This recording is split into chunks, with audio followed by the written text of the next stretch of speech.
Now, nearly 800 Sydney University students have voted for their student body to support and recognise a Palestinian state. They also pledged their support for the right of Palestinians to armed resistance at a student general meeting. Only two speakers in opposition to the motion were given the stage. One was spat at by students in the front rows, and the other was called a Zionist and told to leave the stage. And an amendment to condemn Hamas was voted down. Let me repeat that again. An amendment to condemn Hamas was voted down. Sydney University student and Director of Youth Policy at the Menzies Research Centre, Freya Leach, joins me now. Freya, tell me about this student general meeting. This is disturbing, even given what we know about Australian university campuses. How do we get to a situation where the majority of students vote against a motion to condemn Hamas? Honestly, I am in disbelief as much as you are. I think we all knew campuses were toxic. We all knew that the levels of anti Semitism we're seeing are unacceptable. But I think what last night showed is these people are not just anti Israel, they're actually pro Hamas, they're pro terrorism. They refuse to condemn October 7. They laughed when I talked about the rape of Israeli women on October 7. They laughed when I talked about the treatment of queer people at the hands of Hamas in Gaza.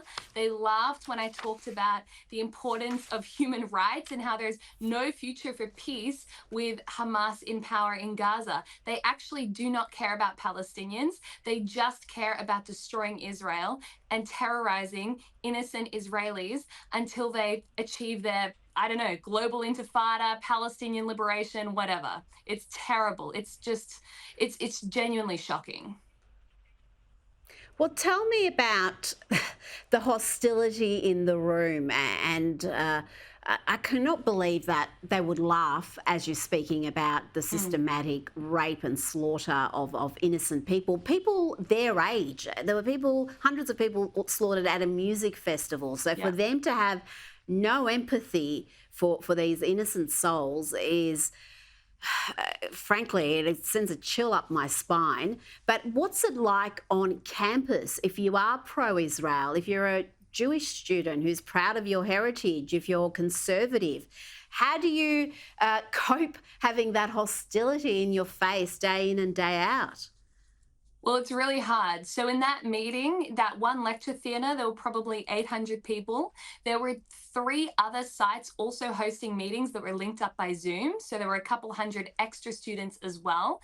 Out of that room, there were about 7 of us members of the Conservative Club who rocked up to support Israel. 7 out of 800 in the room. When I got up, yeah, Wow. you're talking to a wall of people who are just consumed by hatred, consumed by it. And I've never had that experience where I was talking to people and I felt like they didn't even see me as a human being because of my views, because I was standing Mm. with Israel against terrorism.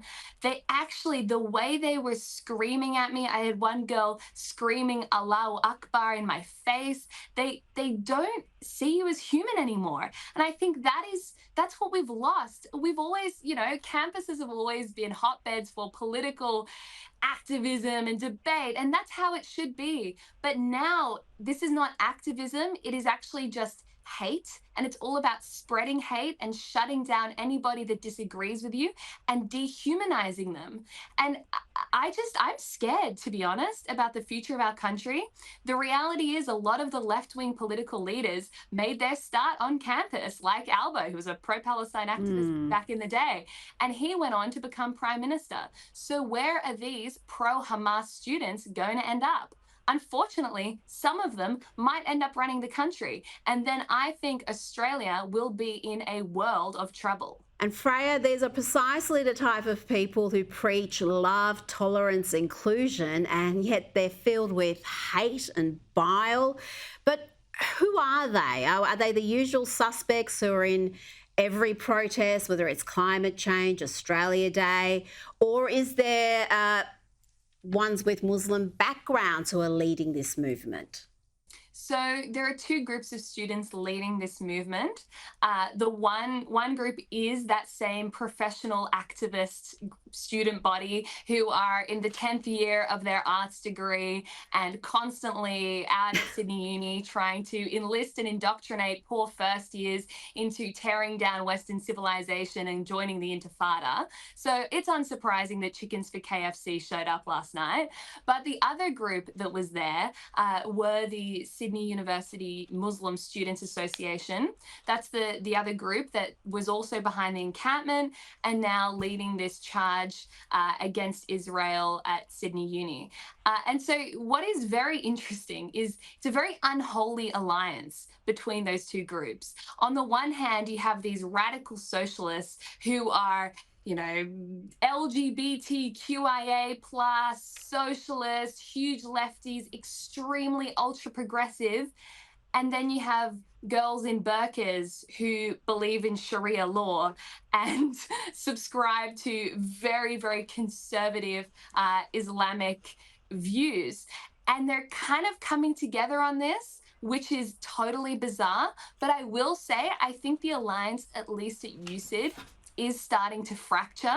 So last night, all of the socialists were in the main auditorium where I spoke, and all the Muslims, the Muslim students, part of the Muslim Students Association, were in a chemistry building on the other side of campus and only linked up by Zoom. So increasingly, we're starting to There see the might two be- groups split away. Perhaps Yeah. there might be some divisions, and I'm sure it will all end in tears. But for the time being, they formed an alliance, and they share a common enemy, which is pro-Australia, pro-Western civilization, pro-Israel. Freya Leach, thank you for the good work you do. You're very courageous. Thanks for your time tonight. Thank you, Rita.